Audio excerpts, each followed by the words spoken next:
Bonjour à vous, c'est Jaya Girard et aujourd'hui voilà la ronde des interviews sur les bienfaits d'Isis continue avec grande joie parce qu'aujourd'hui j'accueille Diane Bellego. Bonjour à toi Diane. Bonjour, bonjour Jaya, bonjour tout le monde, bonjour les femmes. Merci à toi d'avoir dit oui, d'avoir répondu à l'appel pour nous offrir en tout cas ton expérience, ta vision et peut-être bien plus encore. On va voir où est-ce que on va aller avec toi justement sur les bienfaits d'Isis. Donc on va aller au cœur du sujet justement sur qui et que représente Isis pour toi. Bah, Quelle a été ta rencontre justement avec Isis? En plus c'est très rigolo parce que juste au-dessus de ta tête il y a Bastet et Isis. oui, je me suis mis à l'endroit, je vais peut-être vous emmener à l'endroit voilà, de mes mémoires égyptiennes. Yes, Hein. Et emmène-nous dans tes mémoires égyptiennes. voilà. Mais là, il y a mes copines. En fait, Isis, pour moi, je dirais, c'est la femme accomplie. C'est cette femme si puissante qui a vraiment réalisé tout son chemin initiatique. Elle est à la fois la prêtresse, elle est la guerrière, elle est la mère, elle est l'épouse, elle est la guérisseuse. Et puis, elle persévère dans son chemin d'aller chercher son époux, d'aller chercher de rassembler les traces de son époux, enfin les bouts de son époux. Elle est la femme loyale, elle est l'engagement. Et pour transmettre ça aux femmes, moi, je la sens en moi, c'est évident, sinon je n'aurais pas chez moi autant de traces égyptiennes et c'est évident que j'ai déjà enseigné en Égypte et en ancienne Égypte. Mais la façon, moi, dont je la transmets, Isis, c'est à travers les déesses grecques où chacune sont des amies à moi, sont des alliés chamaniques, je dirais, et où j'ai reçu une forme de guidance pour leur trouver une voie de transformation et un chakra. Donc, en fait, je dirais, Isis, ça serait la femme accomplie, la femme complète. Et je pourrais dire, dans tout ce que j'ai dit d'Isis, je pourrais reprendre chacune des déesses grecques en disant, bah ça, c'est cette déesse grecque. Quand, par exemple, Isis, elle a, voilà, elle ne s'est pas résolue à perdre son amant, son bien-aimé, son époux. Ça, c'est vraiment Héra, Junon, qui est pour moi l'engagement tantrique à travers le mariage.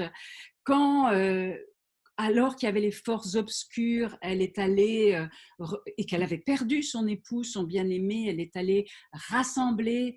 Ben là, il y a un mélange de Perséphone qui va dans l'obscurité, qui va dans le monde souterrain, qui n'a pas peur du monde souterrain, de la psyché, mais en même temps, il y a la guérisseuse là-dedans. Donc, on va dire, là, il y a Perséphone, mais il y a aussi la guérisseuse, qui est une façon d'être Perséphone. Quand elle prend tout l'amour dans son cœur pour rassembler son époux, ben là, je vais dire, ça va être Déméter, la voix du cœur. Quand il y a sa dimension absolument alignée, déterminée, prêtresse du sacré, là, je dirais, c'est Estia, le foyer, la prêtresse, la flamme du cœur, le temple. Quand il y a cette femme qui, contre vents et marées, contre ces forces obscures qui étaient bien présentes avec Seth, et c'est très important en ce moment qu'on en parle, on va dire là c'est Artémis, Diane, qui est la femme sauvage, qui voilà, qui part en quête et qui il y a aussi, je dirais, en elle, pour moi, la Minerve Athéna. Alors, ça dépend, il y a le mot grec, il y a le mot romain, le nom romain, qui est la fille du père, qui est la guerrière, qui n'a pas peur et qui est à l'aise dans le patriarcat et qui utilise le mental supérieur et qui va, voilà, avec sa guidance, etc. Donc, en fait, pour moi, elle est vraiment l'accomplissement de tous ces aspects du féminin que moi j'aime bien différencier à travers les chakras, à travers chacune des voies, mais elle les rassemble toutes, ces voies-là. Et je dirais, j'ai envie de dire, là on est en juillet 2020, parce que peut-être cette vidéo, dans 10 ans, elle sera peut-être encore là, on va C'est ça, savoir. c'est bien de le rappeler. Merci Diane Nous pour les sommes en futures années. juillet 2020. dans un moment tout à fait particulier de l'humanité où ce qui est l'ancien ne va plus marcher, hein, et qu'on voit que les forces, justement, comme on pourrait dire le frère obscur Seth qui lui a pris son époux, les forces, on va dire les forces obscures pour faire simple, hein, les forces de domination, de tyrannie, d'asservissement, n'ont jamais été aussi fortes et utilisent la manipulation, la psyché, la manipulation mentale pour asservir tout ce qui est, que moi j'appelle du domaine du féminin, hein. On veut nous mettre un masque. C'est quoi la masque? Ben, c'est la liberté, c'est la créativité, c'est la parole, etc. Et c'est vraiment le domaine du féminin, de la créativité. On vient nous empêcher de prendre l'autre naturellement dans les bras, Mm. qui est la dimension justement de Déméter, mais aussi, voilà, tu es ma sœur, tu es mon frère, qui serait Artémis, et non, l'autre devient un danger, on ne peut plus avoir confiance dans notre propre corps. En tous les cas, c'est ce qu'on essaye de nous dire, Oui. que attention, il y a un danger contre lequel on ne peut rien, donc on n'a plus notre femme sauvage à l'intérieur, notre propre système immunitaire.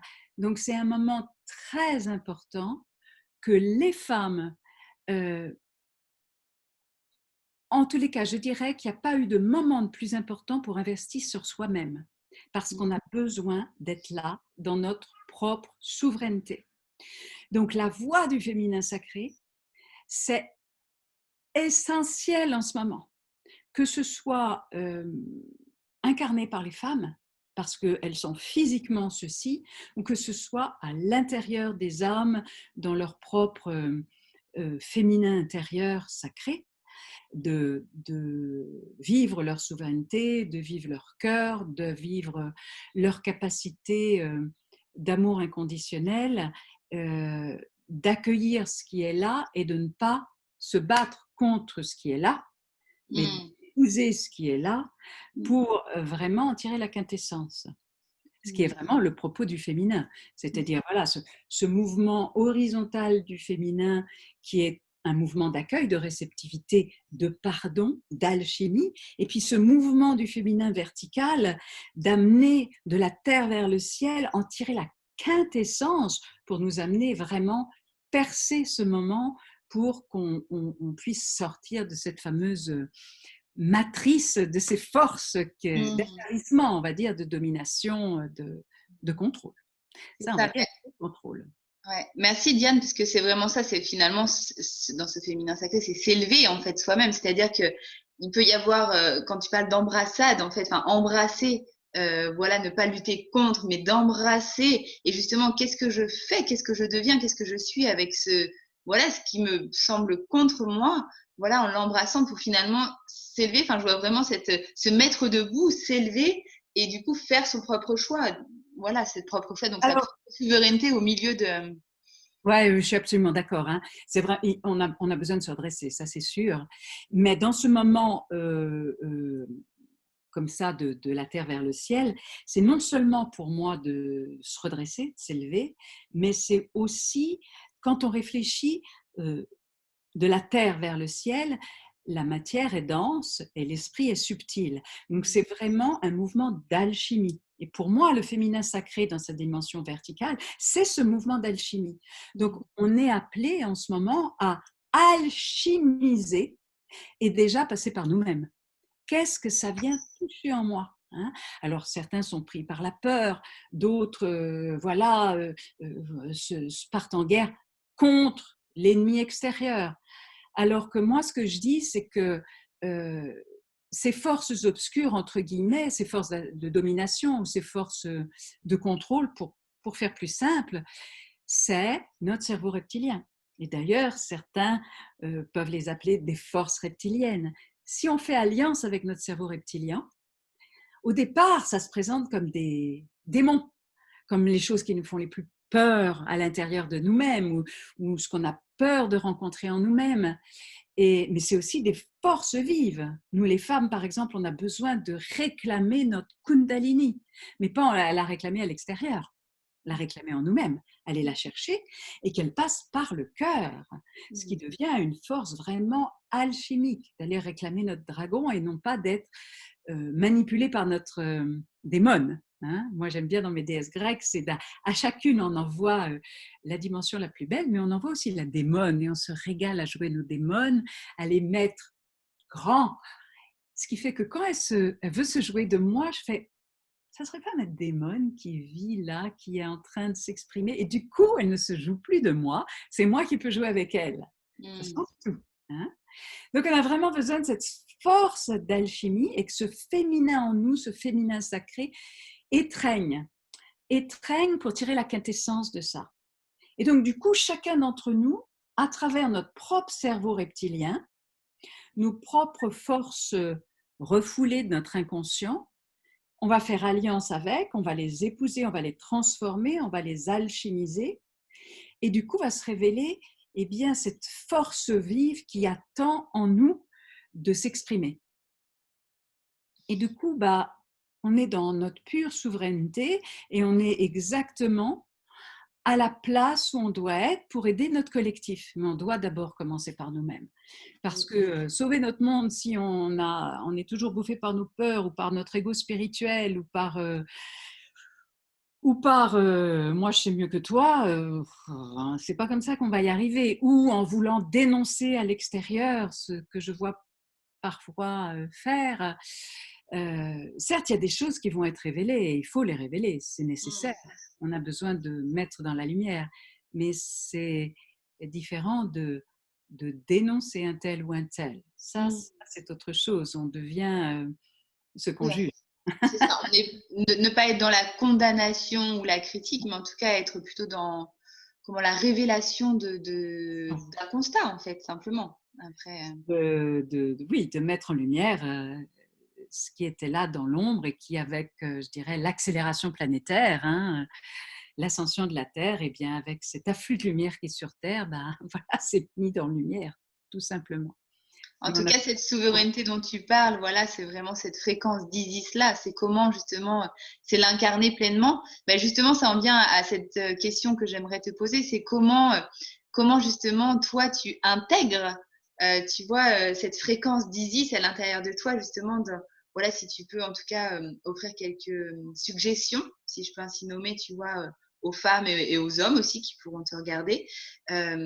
Comment, justement, parce que souvent, en fait, dans ces archétypes, dans un premier temps, des fois, en fait, ces archétypes-là nous révèlent, en fait, les forces qu'on a à l'intérieur de nous, mais qui restent encore à l'extérieur.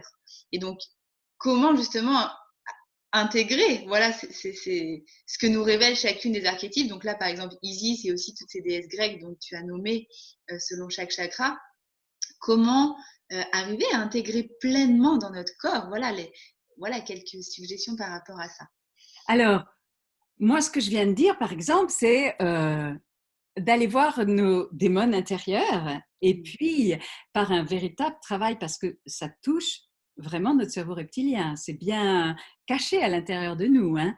Donc, d'oser avoir le courage, la lucidité et en même temps la compassion, la tendresse pour ne pas juger ces aspects de nous qui ont pu vivre l'ombre, que ça soit l'ombre dans une dimension d'une blessure de notre féminin, ou que ça soit l'ombre dans nos côtés sorcières, vilaines sorcières, hein, qui sont méprisantes de l'homme ou qui ne sont pas dans l'inconditionnalité.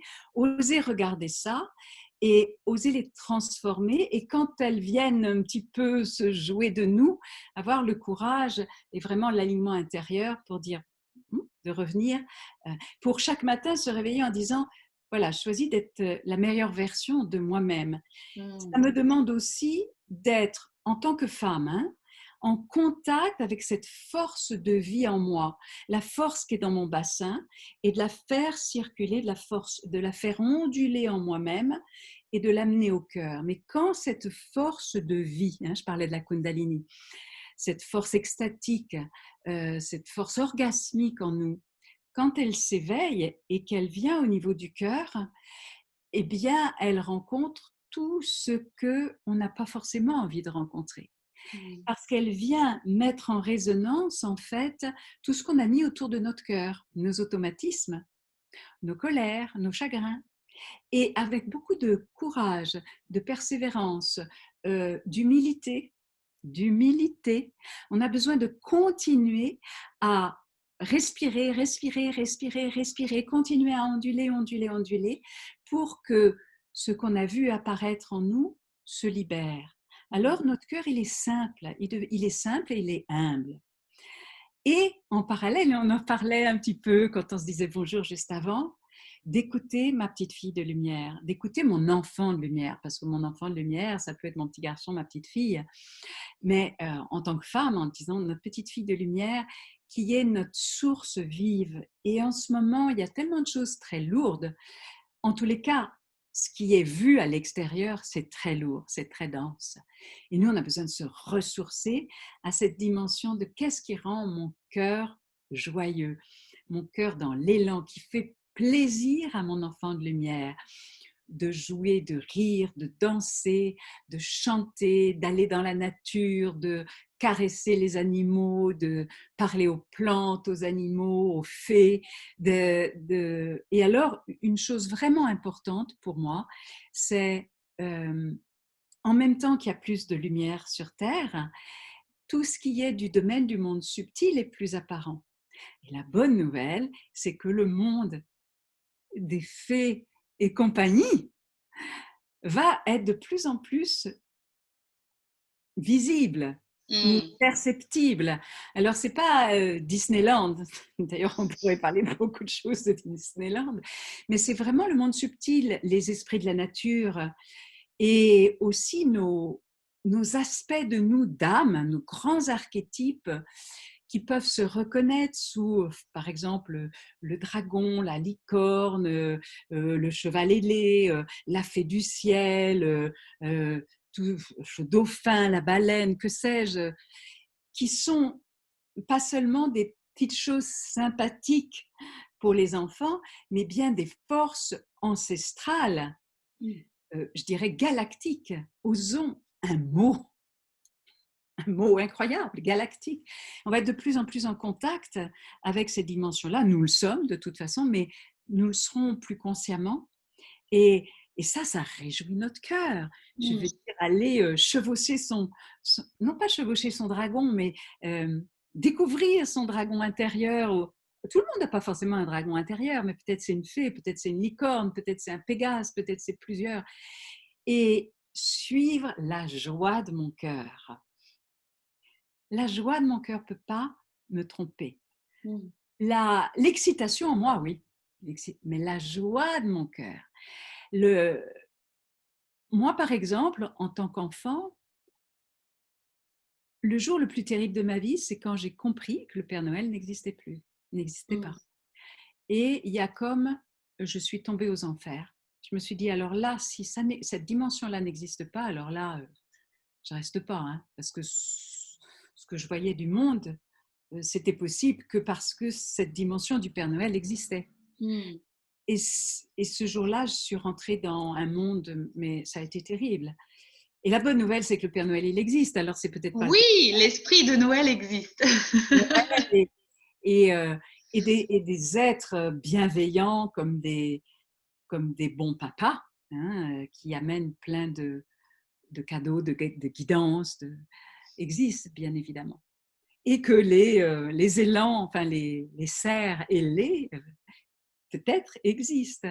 Donc, ce monde de la magie du cœur, de la féerie est aussi une chose importante à retrouver, mais à condition, pour moi, à condition que ça ne nous fasse pas perdre notre ancrage. Donc là, je parle particulièrement aux femmes. On a vraiment besoin d'être ancré. Mais tout le monde a besoin d'être ancré parce que les Mm. énergies en ce moment sont tellement fortes. Hein. Mm. Moi, j'arrive le soir, mais je dors, mais j'ai jamais dormi autant. Tellement les énergies sont puissantes. Donc, on a besoin vraiment de faire des techniques d'ancrage, mais pas d'ancrage dur, mais d'ancrage de bonheur d'être sur Terre, de reconnaître la joie d'être sur Terre, combien la nature nous ressource, nous régénère, combien Mère Gaïa est la véritable bonne mère inconditionnelle. de façon que c'est vraiment cet ancrage qui va pouvoir nous faire communiquer avec ces forces, ce monde subtil, qui peut être Mm. féerique pour certains, magique, du cœur, soit sain. Et non pas nous partir là-haut et puis être là-haut en étant déconnecté, comme on voit certaines personnes, et on se dit, bon, ça, ça c'est la fuite de la Terre. Au Mm. contraire, en ce moment, on a besoin d'être vraiment ancrés, d'être des piliers d'amour et de lumière, Mm. portant à la fois l'alignement intérieur et la joie du cœur. Mm. C'est-à-dire que notre masculin soit magnifiquement dans sa verticalité, puis que la joie du féminin en nous, sa créativité, sa liberté, sa spontanéité, sa capacité alchimique, sa capacité de compassion, d'étreinte, de pardonner, d'accueil inconditionnel, qui épouse ce qui est là, plutôt que de... et qui en tire la quintessence, alors là, c'est gagné. Et cette transition, on va la faire dans l'aisance et dans la grâce, et on va aider notre collectif, mais on commence par nous-mêmes. Mm. C'est Et ça. vive Isis, ma copine Isis. Merci Diane, parce que ben là, voilà, tu nous as offert, en tout cas, voilà, justement, euh, comment, toute cette image, visualisation, en tout cas, de ce qu'incarne Isis et comment l'incarner, justement, enfin, voilà, par cet ancrage, par cette ouverture de cœur aussi. Voilà, tout ce que cette femme, cette souveraine qui est ouverte à soi-même et du coup, au vivant, au vibrant, voilà. Ouais. Ouais, merci beaucoup. Et puis aussi, j'ai juste envie de partager ça parce que tu as parlé du Père Noël. Et voilà, Izzy, c'est aussi cette femme qui du coup, dans sa communication, voilà, comme tu as pu le dire, voilà, a cette communication avec ce subtil, en fait. Et donc, a aussi cette communication avec les humains en aisance parce elle est bien là dans son corps. Et, et pour reparler du Père Noël, tu sais, donc toi, tu te souviens de ce moment quand tu étais enfant où tu as su que le Père Noël n'existait pas. Et donc, c'était terrible pour toi d'apprendre ça. Et moi, justement, j'ai ma fille qui va bientôt avoir 5 ans. Je n'ai jamais voulu lui dire, j'ai jamais voulu participer au fait de lui dire un jour, tu sais, il y a un Père Noël. Ouais. Et ce qu'il y a, c'est que bon, il y a une société, il y a une famille, il y a des amis, il y a tout ça. Donc, elle a quand même grandi avec, en entendant parler du Père Noël et particulièrement chez des amis, voilà, avec qui elle est amie avec 3 enfants, à qui on n'a jamais dit aussi que le Père Noël existait, mais qui ont choisi Ouais.